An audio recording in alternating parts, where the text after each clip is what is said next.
নমস্কাৰ। আমাৰ কাৰো চাগে মন চন বৰ এটা ভাল নহয়, কাৰণ কেউফালে ক'ভিডৰ প্ৰকোপ বাঢ়ি আছে, বিভিন্ন সমস্যা। গতিকে এই সমস্যাবোৰৰ কথা ভাবি আমি সময় পাৰ কৰি থাকিলেতো নহ'ব। বিশেষকৈ ক'ভিডৰ কথা বেছি ভাবিলে আমাৰ মনবোৰ বেছি বেয়া হয়। গতিকে আজি এটা ইণ্টাৰেষ্টিং কাহিনী আপোনালোকক ক'ম বুলি ভাবিছোঁ। এইটো কাহিনী মানে সঁচা কাহিনী, এইটো বুৰঞ্জীসন্মত এটা কাহিনী, এইটো কোনো কাল্পনিক নহয়। গতিকে এই কাহিনীটো আজি আপোনালোকক ক'ম বুলি ভাবিছোঁ। মনোৰঞ্জনমূলক এটা কাহিনী। গতিকে আহকচোন আমি শুনো সেই কাহিনীটো কি। আমি কম বেছি পৰিমাণে সকলোৱে ট্ৰেইন জাৰ্ণি কৰিছোঁ, ৰেলত অহা যোৱা কৰিছোঁ। ৰেলত নুঠা মানুহ হয়তো খুব কমেই আছে। আমি যিসকলে ৰেলত উঠিছোঁ, আমি ধৰক কেতিয়াবা ঘণ্টাৰ পিছত ঘণ্টা বা দিনৰ পিছত দিন ট্ৰেইন জাৰ্ণি কৰিছোঁ। আৰু সেই সময়ত আমি বিশেষকৈ ধৰক টয়লেটত যোৱা কামটো নিশ্চয় সকলোৱে কৰি পাইছে। গতিকে আমি কেতিয়াবা ভাবিছোঁনে যে ট্ৰেইনত টয়লেটৰ ব্যৱস্থাটো কেতিয়া হ'ল বা কেনেকৈ হ'ল বা কিয় হ'ল। গতিকে ইয়াৰ এটা আমোদজনক কাহিনী আছে, আৰু সেই কাহিনীটো আজি মই আপোনালোকক ক'ম বুলি ভাবিছোঁ। আপোনালোকে হয়তো বহুতে নাজানে যে ৰেল আমাৰ ভাৰতবৰ্ষত যেতিয়া ব্ৰিটিছে আৰম্ভ কৰিছিল, তাৰ প্ৰায় 50 বছৰ পিছলৈকে ৰেলত কোনো টয়লেটৰ ব্যৱস্থা নাছিল। অৰ্থাৎ ৰেল যেতিয়া চলিছিল, চলাৰ পিছত প্ৰায় 50 বছৰলৈকে কোনো যাত্ৰীয়ে ট্ৰেইনত শৌচ পেচাব কৰাৰ ব্যৱস্থাটো সুবিধাটো লাভ কৰা নাছিল। গতিকে এইটো এটা আচৰিত কথা। তেতিয়া মানুহে ক'ত শৌচ কৰিছিল, এইটোতো চিন্তা কৰিবলগীয়া কথা, কাৰণ ঘণ্টাৰ পিছত ঘণ্টা মানুহে ৰেলেৰে যাত্ৰা কৰে। আৰু তেতিয়া মানুহবোৰে শৌচ পেচাব কৰিবৰ কাৰণে পৰৱৰ্তী যিটো ষ্টেচন আছে, সেই ষ্টেচনলৈকে অপেক্ষা কৰাৰ বাহিৰে আৰু বেলেগ গত্যন্তৰ নাছিল। গতিকে তেওঁলোকে ষ্টেচনটো যেতিয়া পায় তেতিয়া নামি গৈ পেলাই শৌচ পেচাব কৰিছিল। গতিকে এনেধৰণে চলি আছিল প্ৰায় 50 বছৰ। কিন্তু তাৰ পিছত 1909 চনত ট্ৰেইনত টয়লেটৰ ব্যৱস্থাটো কৰা হয়। আৰু কেনেকৈ কৰা হয় তাৰ এটা আমোদজনক কাহিনী আছে। আৰু সেই আমোদজনক কাহিনীটো এনেধৰণৰ। এগৰাকী ভদ্ৰলোক, অখিল চন্দ্ৰ সেন তেখেতৰ নাম। তেখেতে এবাৰ ট্ৰেইনত জাৰ্ণি কৰিবৰ কাৰণে ঘৰৰ পৰা ওলাই আহিল। আৰু ওলাই অহাৰ আগতে তেওঁ এটা কি কৰিলে, তেওঁ পকা কঁঠাল খাই আহিল। মানে পেট ফুলকৈ খাই আহিছে। আৰু জানে নহয় পকা কঁঠাল খালে কি হয়। আৰু বৰ্তমান পকা কঁঠালৰ দিন আহি আছে কিন্তু। গতিকে লাহে লাহে পকা কঁঠাল বজাৰতো ওলাব, কিন্তু ক'ভিডৰ কাৰণে অলপ এইবাৰ সেইটো হ'ব, তেনেকৈ এটা হয়তো বজাৰত আমি নাপাম। কিন্তু পকা বস্তু পকিবই, গছত পকিবই। আৰু যিসকলৰ কঁঠালৰ গছ আছে তেওঁলোকে এইটো খাব পাবই। গতিকে পকা কঁঠাল যে পকিব খাটাং।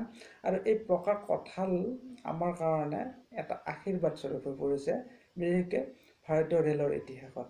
কেনেকৈ সেইটো শুনক। অখিল চন্দ্ৰ সেনে ঘৰৰ পৰা আহোঁতে পকা কঁঠাল খাই আহিল। আহি ষ্টেচনত যেতিয়া তেওঁ ট্ৰেইনৰ কাৰণে ৰখি আছে, তেতিয়া পেটটো ফুলি উঠা যেন পালে। আৰু তেওঁ ষ্টেচনৰ টয়লেটত সোমালগৈ। তেতিয়া ধুতিহে পিন্ধিছিল সাধাৰণতে।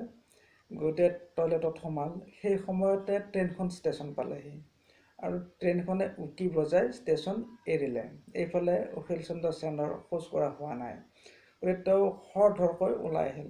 এইফালে হাতত মানে তেওঁ বস্তু বাহিনী কিবা কিবি আছিল, এইফালে ধুতিৰ লচু আছে এখন হাতত। গতিকে দৌৰা দৌৰিকৈ ওলাই আহোঁতে এই টয়লেটৰ সন্মুখতে পিছল খাই পৰিল। আৰু এইফালে ৰেলখন গুচি গ'ল। আৰু এই মানুহবোৰৰ সন্মুখত তেওঁৰ এই অৱস্থাটো যেতিয়া হ'ল, তেওঁ নিজে খুব লাজ পালে। আৰু তেতিয়া তেওঁ ৰেল বিভাগলৈকে এখন চিঠি লিখিলে। এই চিঠিখন অজস্ৰ ভুল বানান আৰু ইংৰাজীত লিখিছিল, কোনো গ্ৰামাৰৰো তাৰে লাগবান নাই। কিন্তু কথাটো তেওঁ বুজাব পাৰিছিল। আৰু তেওঁ এটা ভাবুকি দিছিল ইংৰাজ চৰকাৰক যে তেওঁ যিহেতু ট্ৰেইনখন নাপালে সময়ত, তেওঁৰ বহুত অসুবিধা হ'ল। গতিকে তেওঁ এই গোটেই ঘটনাটোৰ কাৰণে ক্ষতিপূৰণ তেওঁক দিব লাগিব। আৰু যদি নিদিয়ে তেতিয়াহ'লে তেওঁ গোটেই কথা মানে সংবাদ পত্ৰত ছপাই পেলাই প্ৰচাৰ কৰিব যে এইটো ডাঙৰ এটা অসুবিধা ট্ৰেইনত চলি আছে।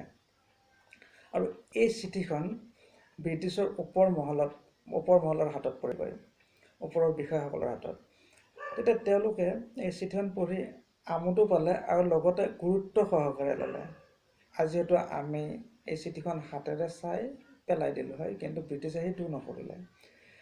তেওঁলোকে ভাবিলে যে সঁচাকৈয়ে মানুহৰ যথেষ্ট অসুবিধা হৈছে ট্ৰেইনত, গতিকে এই অসুবিধাটো দূৰ কৰিব লাগে।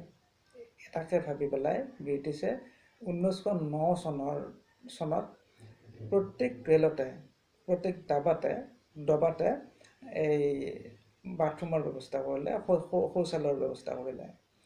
গতিকে আমি যেতিয়া ট্ৰেইনত উঠোঁ আৰু আমাৰ যেতিয়া শৌচ কৰা লাগে বা পেচাব কৰিবৰ কাৰণে আমি টয়লেটত যাওঁ, তেতিয়া এটা কথা আমি মনত ৰখা ভাল, যদি অখিল চন্দ্ৰ সেনে সিদিনাখন কঁঠাল খাই নগ'ল হয়, তেতিয়াহ'লে এই সুবিধাটো আমি কেতিয়াও নাপালোঁ হয়, হয়তো দেৰি হ'ল হয়।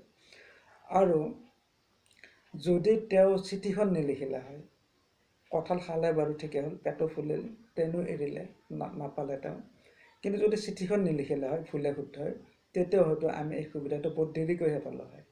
গতিকে যেতিয়া আপুনি কেতিয়াবা ৰেলত যাব লগা হয়, ৰেলেৰে জাৰ্ণি কৰিব লগা হয়, তেতিয়া যদি টয়লেটত যাব লগা হয়, এবাৰৰ বাবে হ'লেও অখিল চন্দ্ৰ সেন আৰু সেই কঁঠালৰ কথা নাপাহৰিব, একবাৰ হ'লে মনত পেলাব। আৰু এই কথাটো কাল্পনিক নহয়, সঁচা কথা। এই চিঠিখন, যিখন চিঠি অখিল চন্দ্ৰ সেনে লিখিছিল 1909 চনত, সেই চিঠিখন এতিয়াও দিল্লীৰ ৰেলৱে মিউজিয়ামত সংৰক্ষিত হৈ আছে। গতিকে কেতিয়াবা আপোনালোকে চাব পাৰে, দিল্লীৰ ৰেলৱে মিউজিয়ামত এতিয়াও আছে চিঠিখন, 1909 চনত লিখা।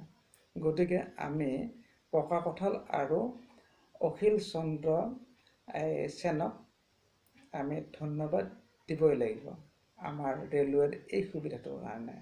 গতিকে এই কথাটো হয়তো বহুতে নাজানে, আজি আপুনি জানক আৰু অখিল চন্দ্ৰ সেন আৰু কঁঠালক ধন্যবাদ দিয়ক। ধন্যবাদ।